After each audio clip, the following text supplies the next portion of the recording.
La réalité du Saint-Esprit. Le Saint-Esprit de Dieu est peu connu par les chrétiens parce que plusieurs ne l'ont pas encore revêtu et même pour ceux qui l'ont revêtu, il demeure un mystère.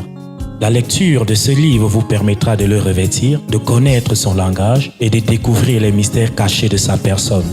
Pour tout contact, appelez au plus 237 678 78 16 21 plus 237 242 0020 09 et il deviendra pour vous une réalité. La réalité du Saint-Esprit, un livre écrit par le révérend pasteur Caleb Ngwa à Tangana.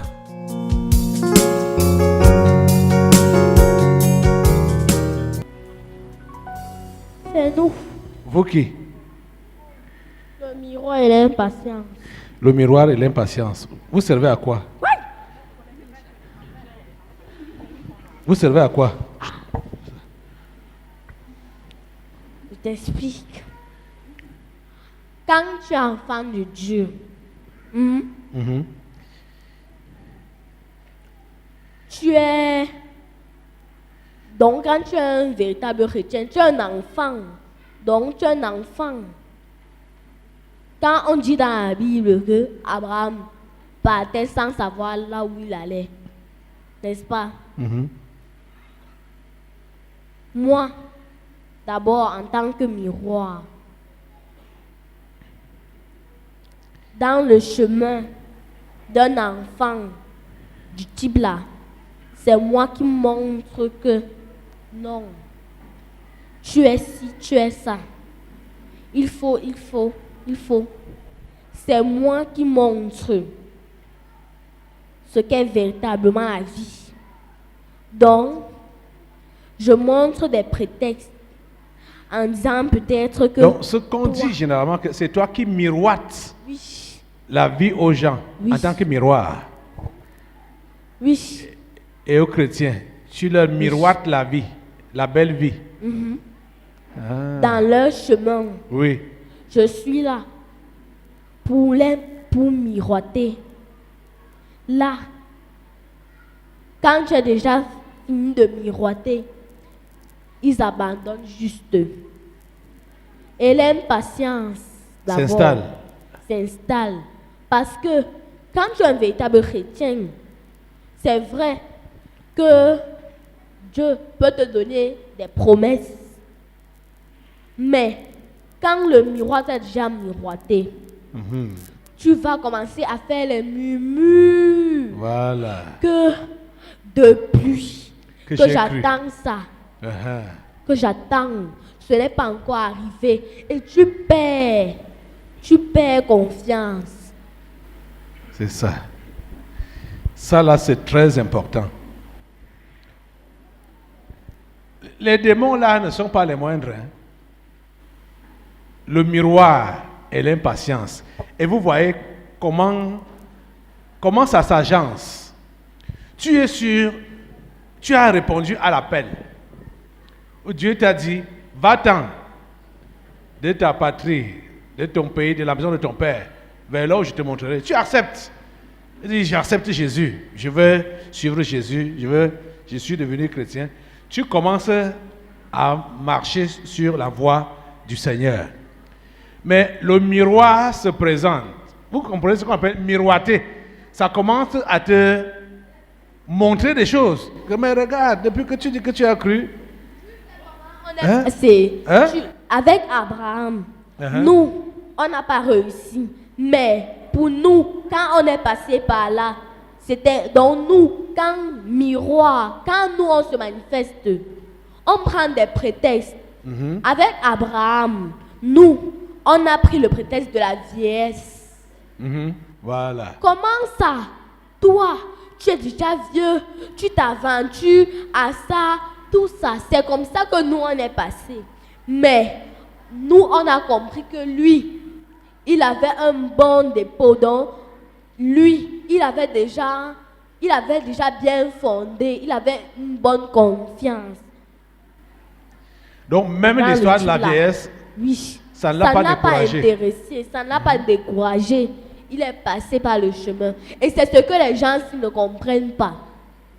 Les gens, eux, dans leur cœur, ils disaient que Abraham, lui, c'était parce que le type là l'aidait, que lui, il pouvait aller jusqu'au bout. C'est ce que eux, ils prennent prétexte. Ils ne savent pas que c'est une épreuve pour un véritable chrétien. Lui, eux, ils disent plutôt que c'est le type d'en haut là qui l'aidait jusqu'à ce qu'il parcourt tout son chemin en tant que chrétien et meurt. Si c'est Dieu qui l'a aidé, est-ce que Dieu ne peut pas t'aider aussi? Je sais. Quand quelqu'un aurait même ce genre de pensée-là. Et c'est le genre de murmures là qui font jusqu'à avoir les faux questionnements. Donc, quand le miroir te présente donc les choses, et toi-même, tu dis, tu commences, l'impatience va s'installer. Vous dites, voilà, depuis donc que j'ai cru, les promesses ont été faites. Où est donc l'accomplissement de ces prophètes, de ces promesses? Où sont les accomplissements des prophéties que Dieu a données? Et tu vas donc voir comment celui-là va sortir des voies de Dieu pour prendre les raccourcis. Il y a aussi d'autres, attention, il y a aussi d'autres qui disent qu'ils croient pour avoir les promesses. Oui, je l'ai dit dans l'enseignement. Il y a Aujourd'hui, là, toujours des gens comme ça. Ils ne croient même pas parce ils aiment Dieu. Non. Ils croient parce qu'ils peuvent recevoir quelque chose de Oui, Dieu. ils veulent les Les promesses. promesses, oui. Et quand les promesses ne se font pas, eux ils partent. C'était même des gens qui étaient ici et qui sont partis. C'était pour cette raison. Ici, c'est qui? Là-bas.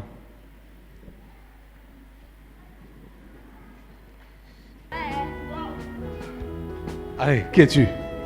Moi. Qui es-tu? Je suis la dernière phase. Là, La dernière phase. la dernière phase, Je suis les chaînes de la prison. les chaînes Et la prison. et la prison. C'est la dernière phase là-bas. Quand tu es enchaîné, on te met où? Ah, Quand tu es déclaré coupable, on te met où? ah. Bon, et tu es donc quoi?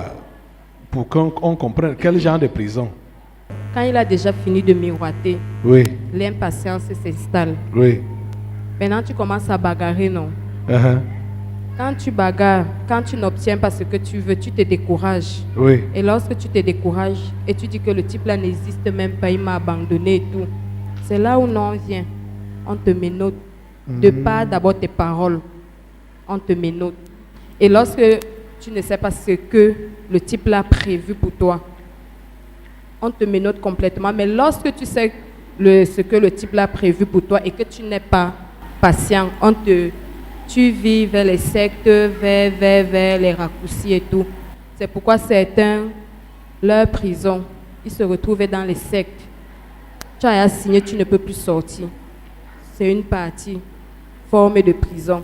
Maintenant, pour les cancres comme ceux que je vois ici, là alors c'est la prison, soit c'est la prison spirituelle et c'est la prison physique de telle manière que tout ce que tu entreprends, Ça ne marche pas. tu restes là Ça comme tombe. ça. Hein, tu tournes sur place. Le tourner sur place, ça veut dire que tu es en prison. Quand tu es entre quatre murs, tu fais quoi? Tu ne fais rien. Et dans le noir en plus. Ok. Et ici, c'est qui? Non. Ça là, c'est le... Tu t'es appelé comment?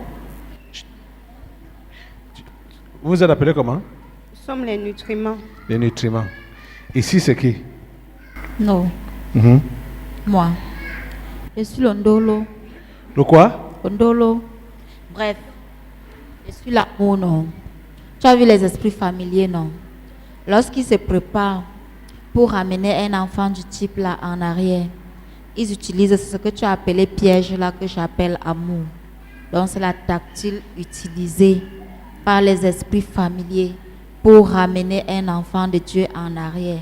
Donc c'est pour ça que j'appelle ça amour. Parce qu'en venant, on apporte tout l'amour possible Selon ta Soi-disant. faiblesse, oui, soi-disant, selon ta faiblesse, parce que c'est pas que C'est bien ça que tes ciblé. collègues ont souvent aussi appelé gentillet du village. Oui, c'est bien ciblé, on connaît ta faiblesse, on sait que c'est comme ça, allez, on vient avec ça, c'est ça que j'appelle, je dis que je suis l'amour. Donc dès que je me présente, tu es rassuré que non, c'est trop dur avec le type là, on me porte et avec toute la gentillesse que je vois là, on me dit que les esprits familiers sont méchants, ils sont mauvais, non. Ah. Tourne. Donc dès que tu ouvres une petite porte, bien, je prends place. Dès que je m'installe, c'est bon. Donc c'est un piège. C'est un piège, un très grand piège. Tu vois, quand un enfant du type là vient premièrement, les esprits familiers s'acharnent, non, s'agitent, ils menacent toute leur force. Quand ça ne donne pas, ils se calment. Ils te laissent avancer. Ils te laissent avancer. Arriver à un niveau donné. Quand maintenant l'homme fort dit que la phase si ça ne se traverse pas, arrivé à telle phase, il ne traverse pas. Tel enfant ne traverse pas la phase ci. On m'envoie maintenant. Maintenant, je reviens en force, par amour. Toi qui tiens le micro là, tu peux parler de moi. C'est vrai. Voilà. Je reviens maintenant avec Donc amour. ils t'ont fait ça. Oui, papa. Je reviens maintenant avec amour. Vu que pendant cette période-là, tu es dans une phase critique. Uh-huh. On ne vient pas au hasard. Dans cette période, tu es dans une phase critique. Et Dieu permet même que même les frères en Christ ne te regardent Ne pas. te regarde plus, on ne te gère pas. D'autres même te détestent. Tu crois que tout le... Tu penses que... Ça dit comme si... Tout le monde est contre toi. Ouais. C'est là donc que la famille vient avec l'amour. Voilà. Me voici, je me présente. Uh-huh. Et tu tombes. Tu vois. Et tu tombes. On a dit Tu que, sais. ah, voilà. Là, on a dit que Christ, Jésus, la foi, il n'y a même pas Voilà. amour là-bas. Et directement, il y a un collègue qui prend position dans ton cœur et dans ta tête là. Uh-huh. La divination. Il Ah. t'aide. Il t'aide à réfléchir. Tu connais, non? Tu peux parler, tu pleures quoi? La réflexion est là. Il te donne toutes les réflexions. Donc, il te montre comment ton pasteur te déteste jusqu'à la dernière énergie. Uh-huh. Il te montre comment tous tes frères. Il n'y a pas l'amour dans l'église. Non, il n'y a pas l'amour. Même celui que tu dis avoir accepté là, il n'existe pas. Il est où? Moi, je viens. Uh-huh. Je t'aime. Allô? Ça va? Tu te portes bien? Comment tu vas? Est-ce que tu te Tu as sens vu ça? bien? Tu as vu ça? Oui, papa. Hein? Tu sais là où tu dois envoyer le feu. C'est dans ta tête là. Ce n'est pas là-bas. Hein? C'est ici. C'est ici que tu dois envoyer le feu. Il est mauvais. Regarde le genre d'inspiration qu'il a. Kai. Donc, l'amour là, c'est ton histoire. Toi-même, tu tiens le micro de ton histoire en main. Oui, papa. Ok. Regarde l'inspiration. Ok. Donc, on parlait de la belle, tu comprends. Mets le feu, boy. Kai. Merci ta délivrance. Hein? Merci, Seigneur. Aïe. Peut-être aujourd'hui, tu regrettes d'avoir arrêté le micro là. Si tu étais loin là-bas, on n'allait pas s'acharner sur toi comme ça. C'est vrai, papa. Hein? C'est vrai. Voilà aussi le bon côté d'arrêter le micro. Là, on est interpellé en direct. Hein? C'est ça, non? Papa. Hey! Là-bas, c'est qui? Oui. Je suis la redoutable main invisible. Hein? La redoutable main invisible. Et tu la tiens où? Ça. Oui, où? Dans son cerveau, là. Comme ça. Tu contrôles son cerveau, ses pensées. Je comprends. C'est vrai, papa. Et parfois, il va penser que c'est des bonnes réflexions. Alors que c'est toi qui manipules son cerveau. Je fais en sorte qu'elle ait les fausses le faux raisonnement, le faux questionnement. Uh-huh. C'est pour ça que mon collègue a dit que on envoie un autre collègue qui est la divination, venir donc t'inspirer des choses. Tu vois, chez elle, là, non, beaucoup là vont se mirer sur elle. Comme ça. Vous avez compris ce que l'amour maléfique là a expliqué? Écoutez très bien. C'est quand tu es face à ton désert ou à l'intérieur de ton désert, aucun frère ne te regarde, aucune sœur, c'est-à-dire aucun chrétien n'a un regard de pitié sur toi. C'est là que le démon amour de la famille va venir. Il dit voilà, tu es toujours notre frère, tu es toujours notre soeur, tu es toujours notre enfant. On ne t'a jamais rejeté, hein? Et ils vont te proposer de l'aide, du soutien et tout ça là. Et toi, tu vas dire, ah, c'est vrai. C'est ma famille, celle qui me reste. Regarde à l'église, personne ne me regarde. Personne ne s'occupe de moi. Tous m'ont abandonné. Et la grosse main est sur ta tête pour te donner donc maintenant des pensées et des révélations. On dit oui, voilà. C'est vrai. Vraiment, à l'église, là, il n'y a pas l'amour. Hein? Il n'y a pas vraiment l'amour. Il n'y a pas Dieu là-bas. Le Saint-Esprit n'est plus là. Hein? On bouleverse ton cerveau comme ça, là. Il continue à persister qu'il est chrétien, hein? Qu'il est avec Jésus, alors qu'il n'est plus avec Jésus. Ok. Voilà. Voilà celui, Anaël, Saro. C'est comme ça que tu l'appelais, Saro. Voilà. Tu as vu? Saro. Comme ça, fais un bon alignement. Aligne comme ça. Laisse la main là-bas.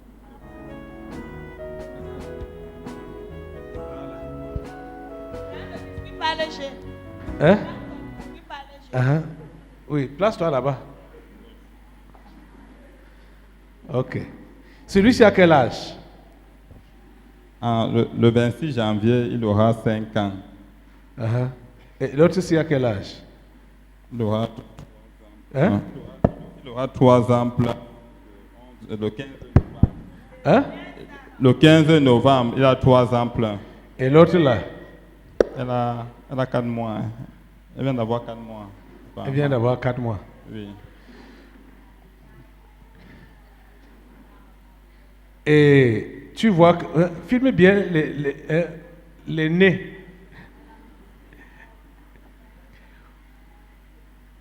Filme le nez de son père.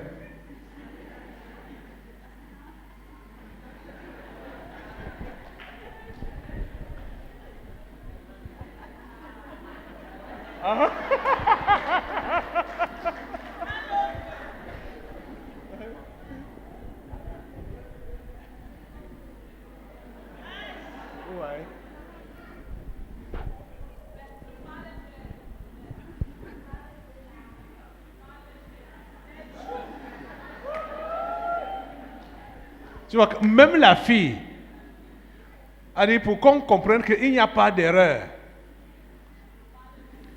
Dieu a fait ça proprement pour qu'on comprenne que ce n'est pas la tricherie. Vous voyez ça? Tu n'as pas raison de laisser les enfants si à la maison. Hein? Ce ne sont pas tes enfants. Hein? Ça doit être les premiers intercesseurs de cette maison. De jour comme de nuit. Hein? Celui-ci doit prendre la prière de minuit. L'autre-ci doit prendre la prière de 2 heures. Oui, de 2 heures. Et l'autre de 4 heures à 6 heures. Toi, tu les laisses à la maison. Vous voulez quoi? Quand vous réclamez les bénédictions, les grâces et tout ça, dès qu'on vous donne, ça vous encombre. Ça commence à vous encombrer.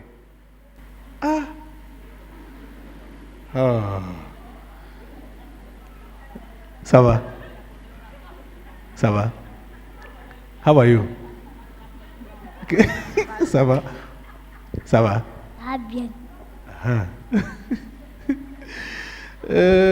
Merci Seigneur. Voilà, ça va. Va t'asseoir avec ta tribu. La tribu à Naël.